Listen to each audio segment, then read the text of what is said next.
There is a powder that costs less than $1. Yet under the right conditions it can do something many expensive termite treatments promise but rarely explain clearly. It can attack termites hidden deep inside walls without ripping open drywall, without filling your house with panic, and without turning a simple problem into a $5,000 invoice. That sounds impossible, because homeowners are taught to believe hidden infestations always require complex systems, specialized drilling, and recurring chemical treatments. But then something strange happened.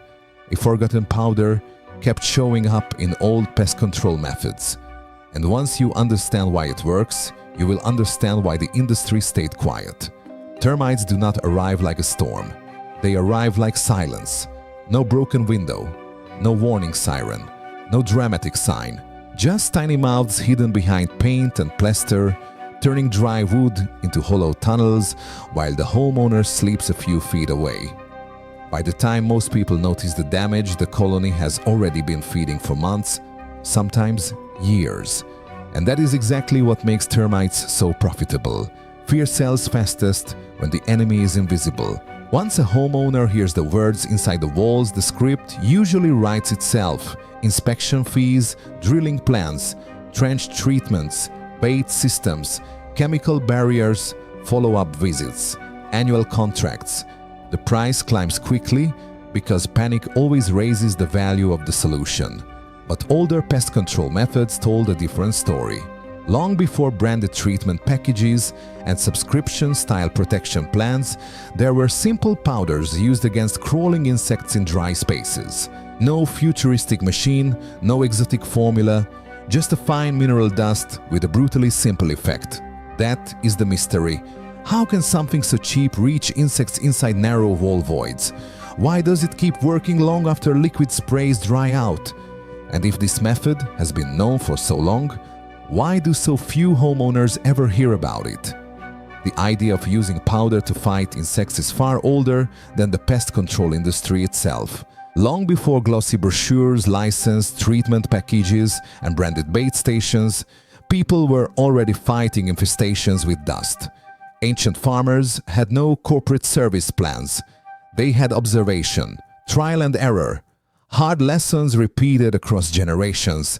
In old storage systems across parts of Asia, the Middle East and Europe, dry powders and ash-like materials were often used around grain wood and vulnerable structures to discourage crawling pests.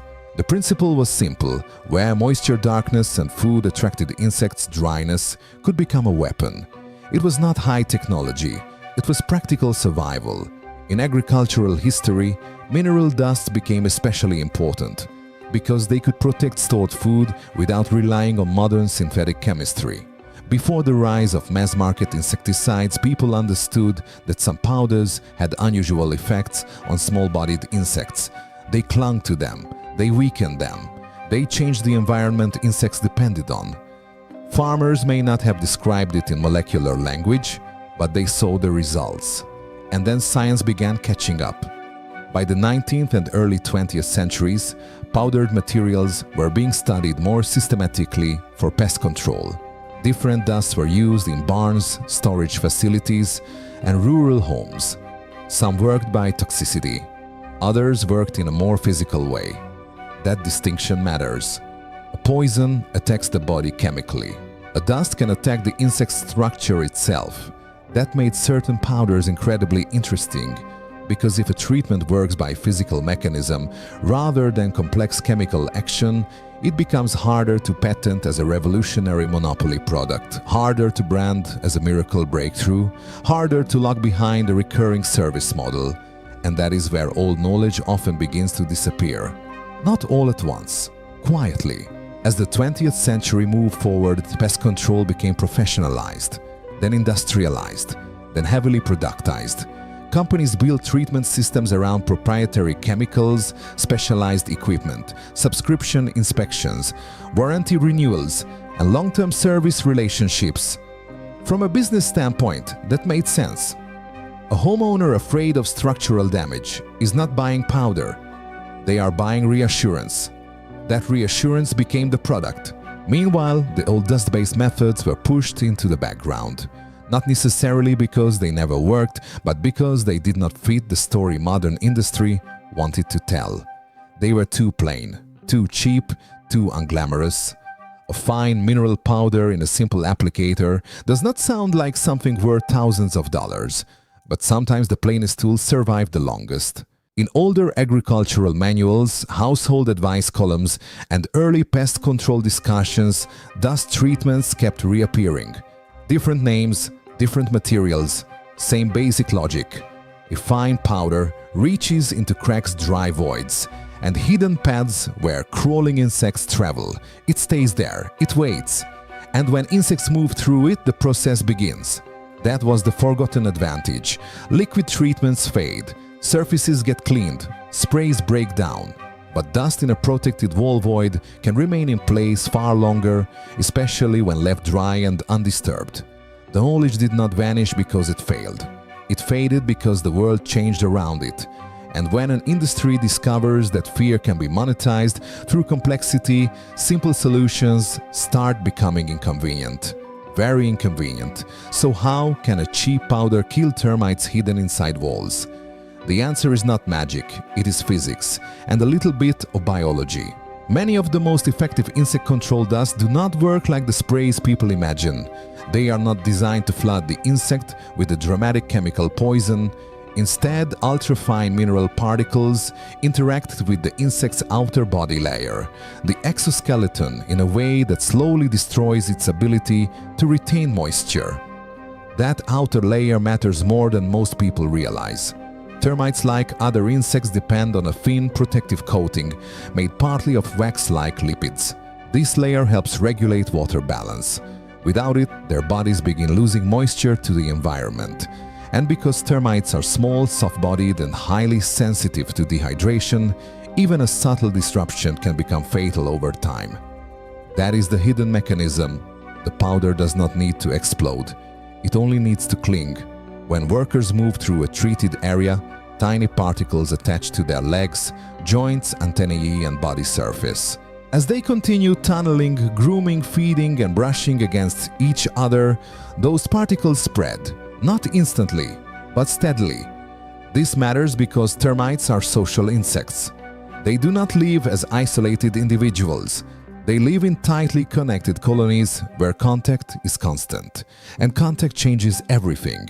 A single worker exposed to a fine dust can bring contamination deeper into the network. Through grooming behavior and body-to-body interaction, particles are redistributed among nestmates. That is why dust can be so powerful in concealed spaces like wall voids, subfloors, and narrow travel routes.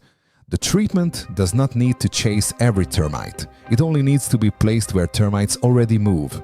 The wall becomes the delivery system. This is also why dryness matters so much. A fine mineral dust works best when it stays loose, light, and available for pickup. If it gets wet, compacted, or clumped, it loses much of its ability to spread across insect bodies.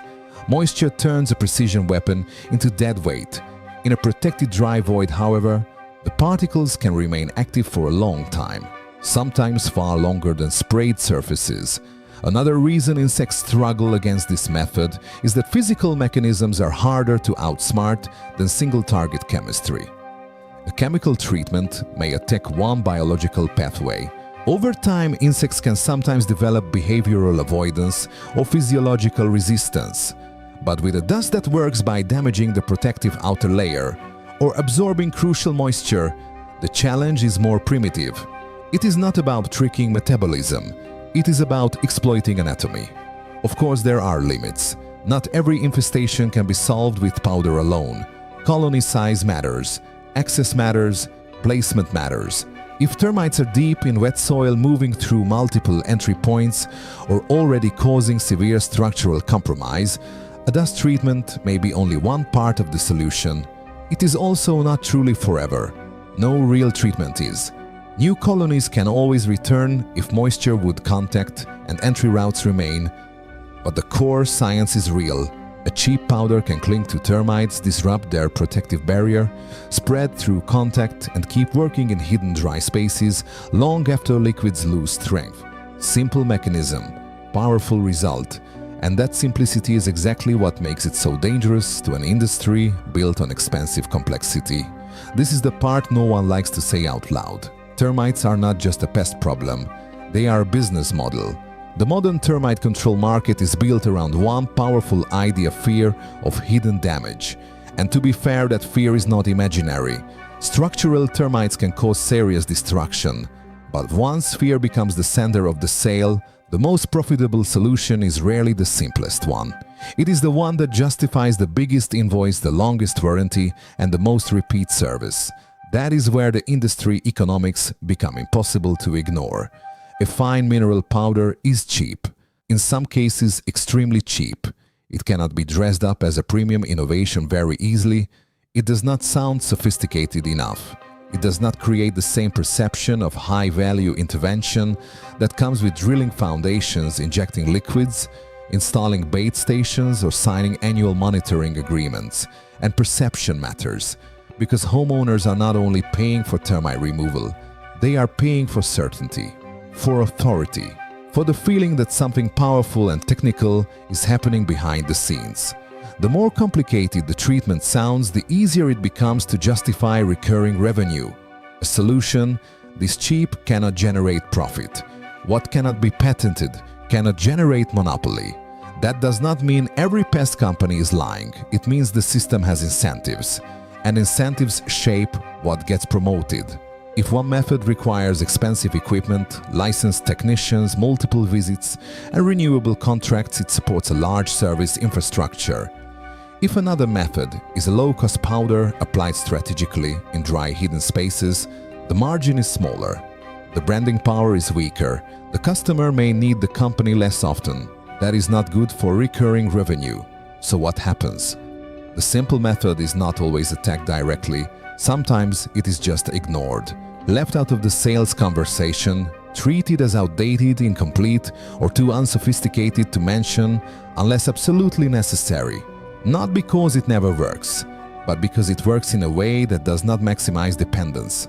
They didn't bury it because it failed. They buried it because it worked too well, and once you see termite control through that lens, the silence starts to make sense. The industry does not need to prove the cheap method is useless. It only needs to keep homeowners focused on fear, complexity, and high-ticket intervention. That is usually enough. So how is this kind of powder actually used in the real world? Carefully, precisely. The goal is not to dump large amounts blindly into a wall. The goal is to place a fine dry dust into the hidden paths termites are already using. Wall voids, cracks near damaged trim access points, around baseboards, dry channels near framing or other concealed travel routes. In many cases, a hand duster or bulb applicator is used to deliver a light coating rather than a heavy pile. Less is often better. A thin layer is easier for termites to pick up and spread than a thick clump. The powder must stay dry, loose, and undisturbed. If moisture gets into the area, performance drops fast. That is why controlling leaks, condensation, and damp wood is just as important as the treatment itself. But use common sense. Always read the label of the specific product. Keep any treatment away from children, pets, food areas, and open living surfaces. Wear basic protective gear when applying fine dusts and avoid breathing airborne particles. And if the infestation is severe, widespread, or structurally dangerous, a professional inspection still matters. Cheap does not mean careless, simple does not mean reckless. The real surprise is not that a cheap powder can kill termites inside walls. The real surprise is how rarely homeowners are told that simple physical methods can still matter in a world obsessed with expensive systems. When a forgotten solution is cheap, hard to monopolize, and easy to overlook, it does not need to be disproven. It only needs to be buried under complexity. And that is exactly what happened. If you made it this far, you now understand more about this topic than most people ever will. Subscribe and share this with someone who deserves to know the truth behind it.